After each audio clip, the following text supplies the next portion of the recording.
नमस्ते। आज की इस चर्चा में हम एक ऐसे विषय को गहराई से समझने वाले हैं जो लिटरली हमारे हर दिन हर पल को कंट्रोल करता है।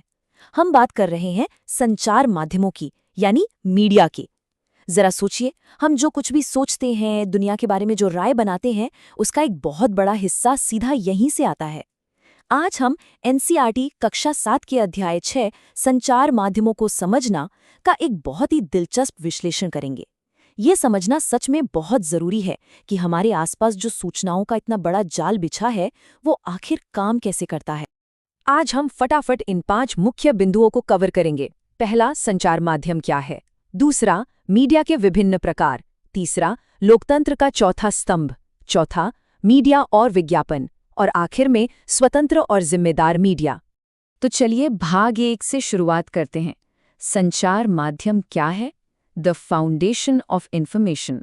जब हम संचार माध्यम या मीडिया कहते हैं तो इसका सीधा सा मतलब उन सभी तरीकों या साधनों से है जिनके जरिए कोई जानकारी, खबर या नया विचार हम तक यानी आम जनता तक पहुंचता है। आप इसे एक पुल की तरह समझ सकते हैं। एक तरफ दुनिया भर की घटनाएं हैं और दूसरी तरफ हम और आप हैं। टीवी, रेडियो, इंटरनेट, अखबार, आपके हाथ का मोबाइल फोन, ये सब इसी पुल के हिस्से हैं। सोचिए ना, दुनिया के किसी दूसरे कोने में कुछ होता है और पलक झपकते ही उसका वीडियो आपके फोन पर आ जाता है। बस यही तो है संचार माध्यम की असली ताकत। आगे बढ़ते हैं भाग 2 पर, मीडिया के विभिन्न प्रकार, प्रिंट वर्सेस इलेक्ट्रॉनिक। अब सूचना पहुंचाने के इस पुल को हम 2 मुख्य हिस्सों में बांटकर देख सकते हैं। एक तरफ है प्रिंट मीडिया। जैसा कि नाम से ही समझ आ रहा है, ये पूरी तरह छपाई पर टिका है। सुबह सुबह चाय के साथ जो अखबार हम पढ़ते हैं या वो मैगजीन जिन्हें हम हाथ में पकड़कर पन्ने पलटते हैं, वो सब प्रिंट मीडिया है। दूसरी तरफ है इलेक्ट्रॉनिक मीडिया। इसे चलने के लिए बिजली या इंटरनेट चाहिए होता है। आपका टीवी, रेडियो और आज के समय में इंटरनेट और सोशल मीडिया का पूरा संसार, ये सब इलेक्ट्रॉनिक मीडिया है। देखिए, दोनों का तरीका बिल्कुल अलग है, लेकिन काम दोनों का एक ही है, आप तक जानकारी पहुंचाना। अब आते हैं भाग 3 पर, लोकतंत्र का चौथा स्तंभ, the role of media in democracy. अब सवाल ये है कि मीडिया इतना पावरफुल क्यों है। दरअसल इसके 5 अहम काम इसे समाज का एक बहुत ज़रूरी हिस्सा बनाते हैं। सबसे पहला और बेसिक काम, देश दुनिया की खबरें हम तक पहुंचाना।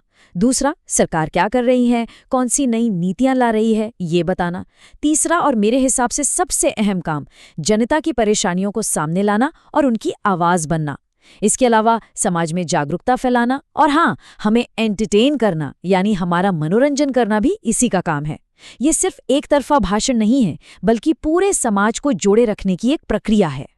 और इन्हीं सब कामों की वजह से मीडिया को एक बहुत ही भारी भरकम और प्रभावशाली नाम दिया गया है, लोकतंत्र का चौथा स्तंभ। अब किसी भी बड़ी इमारत को खड़े रहने के लिए मजबूत खंभों की जरूरत तो होती ही है ना।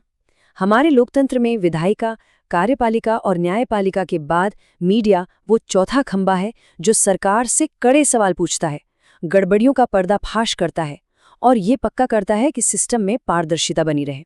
एक तरह से ये हम आम जनता की आंख और कान हैं। चलिए अब बात करते हैं भाग 4 की, मीडिया और विज्ञापन, द फाइनेंशियल रियलिटी। कभी टीवी देखते हुए या अखबार पढ़ते हुए आपके मन में ये ख्याल आया है कि यार, हर जगह इतने सारे विज्ञापन क्यों होते हैं? कोई सीरियस ब्रेकिंग न्यूज़ चल रही होती है और अचानक बीच में शैम्पू या कार का ऐड आ जाता है। आपको क्या लगता है, ऐसा क्यों होता है? ये कोई इत्तेफाक नहीं है, बल्कि मीडिया कंपनियों के सर्वाइवल से जुड़ा एक बहुत ही बेसिक स्ट्रक्चरल कारण है। इस बात को समझना बहुत ही आसान है। देखिए, एक न्यूज़ चैनल या बड़ा अखबार चलाना कोई सस्ता काम तो है नहीं। इसमें करोड़ों का खर्च आता है। पत्रकारों की सैलरी, सैटेलाइट का बिल, बड़े बड़े स्टूडियो, महंगे कैमरे, इन सब के लिए बहुत सारा पैसा चाहिए। और ज़्यादातर मीडिया कंपनियां इसी खर्च को निकालने के लिए विज्ञापनों पर निर्भर होती है। और हाँ, क्योंकि ये भी एक तरह का बिजनेस ही है, तो इनका मकसद सिर्फ खर्च निकालना नहीं होता, बल्कि प्रॉफिट कमाना भी होता है। कंपनियां मीडिया को पैसा देती हैं ताकि उनके प्रोडक्ट्स की जानकारी एक साथ लाखों करोड़ों लोगों तक पहुंच सके। लेकिन यहीं एक बड़ा पैच है। इस आर्थिक सच्चाई से एक बहुत बड़ी चुनौती खड़ी होती है, जिसे एनसीईआरटी की इस किताब में बिल्कुल साफ साफ बताया गया है। कभी कभी ज्यादा विज्ञापन और ज्यादा प्रॉफिट कमाने के चक्कर में मीडिया सिर्फ वही खबरें दिखाता है जो मसालेदार या लोकप्रिय होती हैं, जिन्हें लोग ज्यादा देखना पसंद करते हैं।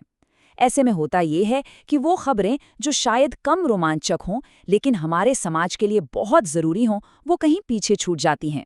ये एक ऐसी सच्चाई है जिसके बारे में हमें हमेशा अलर्ट रहना चाहिए। और इसी से हम पहुंचते हैं अपने आखिरी और सबसे अहम हिस्से पर, भाग 5, स्वतंत्र और जिम्मेदार मीडिया, द अल्टीमेट गोल। तो सबसे बड़ा सवाल, एक स्वतंत्र मीडिया का असल में मतलब क्या होता है? स्वतंत्र मीडिया वो है जो पूरी तरह से बिना किसी दबाव के काम करे, चाहे वो सरकार का दबाव हो या बड़े बड़े बिजनेस टाइकून्स का। एक आज़ाद मीडिया बिना किसी डर या पक्षपात के जनता के सामने सिर्फ और सिर्फ सच रखता है। सोच कर देखिए, अगर खबर देने वाले सिस्टम पर ही किसी बाहरी ताकत का कंट्रोल हो जाए तो क्या हम तक कभी सही और निष्पक्ष खबर पहुंच पाएगी? बिल्कुल नहीं। लेकिन एक बात और, आज़ादी के साथ साथ एक बहुत बड़ी जिम्मेदारी भी आती है। मीडिया के 3 बहुत ही कड़े नैतिक नियम होते हैं। पहला, जनता को हमेशा बिल्कुल सही और ऑथेंटिक जानकारी मिलनी चाहिए। दूसरा, सिर्फ व्यूज बढ़ाने या सनसनी फैलाने के लिए झूठी अफवाहों को कोई जगह नहीं मिलनी चाहिए। और तीसरा, रिपोर्टिंग हमेशा ऐसी होनी चाहिए जिससे समाज में नफरत न फैले, बल्कि शांति और भाईचारा बना रहे, क्योंकि बिना जिम्मेदारी वाली आज़ादी समाज के लिए बहुत खतरनाक हो सकती है।